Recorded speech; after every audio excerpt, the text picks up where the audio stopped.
Peaceful people, this is Emily from the Peaceful People Project. We are just into our third day of the Winter Olympics in Sochi, Russia. I really would have liked to have made this video earlier, but my off-camera life has been getting in the way. I have been really busy teaching yoga and also trying to help my friends at the DIY Arts Collective. So, the Olympics are normally a really happy event. They're normally a beautiful time when people from all different countries get together and engage in sporting events. There's a very good reason why the motto of the Olympics is Celebrate Humanity. One of my favorite examples of this happened during the summer of 2012 when Canadian triathlete Paula Findlay had been having problems with injuries, but she competed anyway. She knew that she was going to come in last place, but she persevered all the way to the finish line, and people cheered her on every step of the way. This is just one of many beautiful stories of humanity that have happened in Olympics in years past. So that's why I will never understand why the Russian government is being so disgustingly discriminatory towards such a large sector of humanity. Of course, I'm talking about Olympic athletes from the LGBT or lesbian, gay, bisexual, and transgender community. Originally, Vladimir Putin did not even want them to be there. He didn't even want them to be able to participate in the Olympics when they had worked so hard to qualify. This is wrong. Eventually, he backed down on that, but he didn't want them to be allowed to show who they are. He wanted to keep their sexuality under wraps and prevent them from any kind of public displays of affection to their partners, any kind of reference to the fact that they're in non-traditional relationships. This is still not justice. First, let's look at the incredible challenges these people have had to face in their lives. Coming to terms with the fact that they were different. Coming out publicly. School dances. The prom. Seeing their heterosexual friends grow up and get engaged and get married and live socially acceptable white picket fence lives that they didn't really want, but they knew deep down that it would probably be easier. For transgendered people, situations like locker rooms and public bathrooms.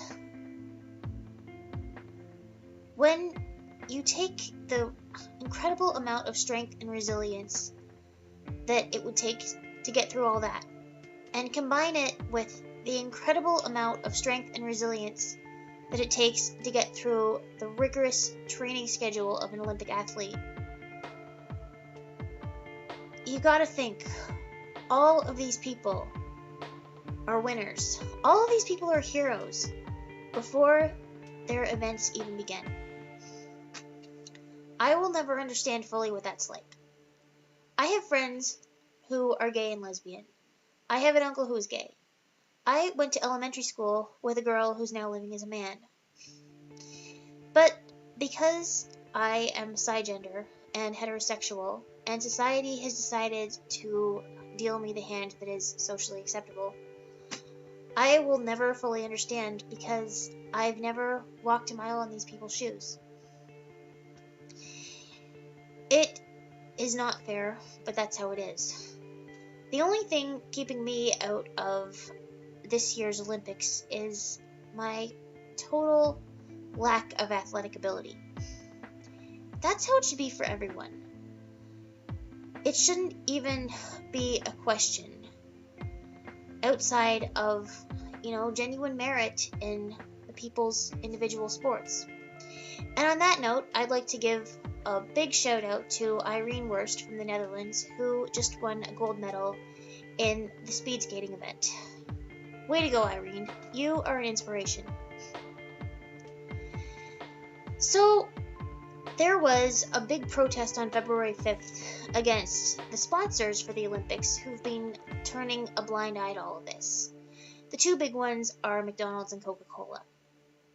I was not able to get people together to protest, although I really wanted to, because I only found out this was happening, this International Day of Protest, a few days before it was scheduled to happen.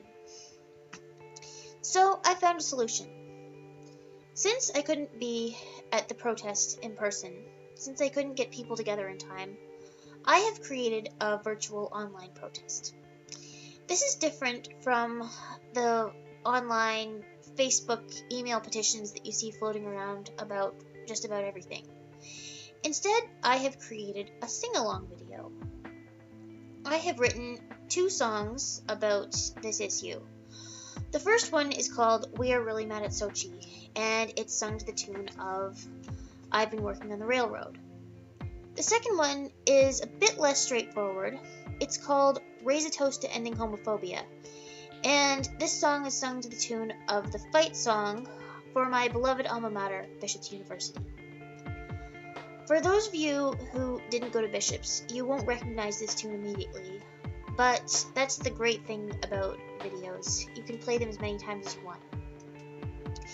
So I invite you to sing along and to make your voices heard. Use these songs in protest. Share them with your friends. Make up a few of your own. Help me to put the humanity back in this year's Olympics.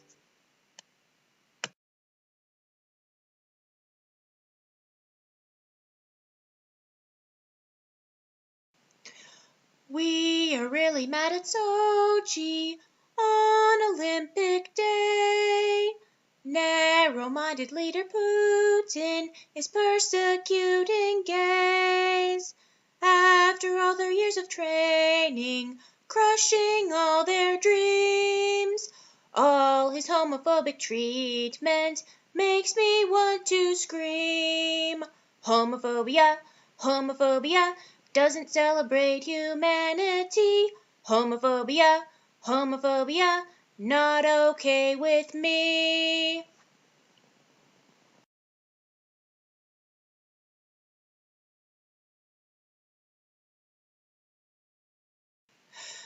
Raise a toast to ending homophobia for Olympians, gay and trans and bi. For the Russian government is an awful detriment to people not straight and bi. All the sponsors could have put their feet down with a statement against all this BS, but they didn't even try. They perpetuated lies, and in silence they acquiesced.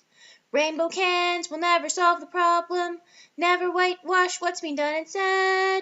Tell you what it's all about, it's illegal to come out, and for those who do, they'll have their heads. So raise your voices, make better choices for ending homophobia.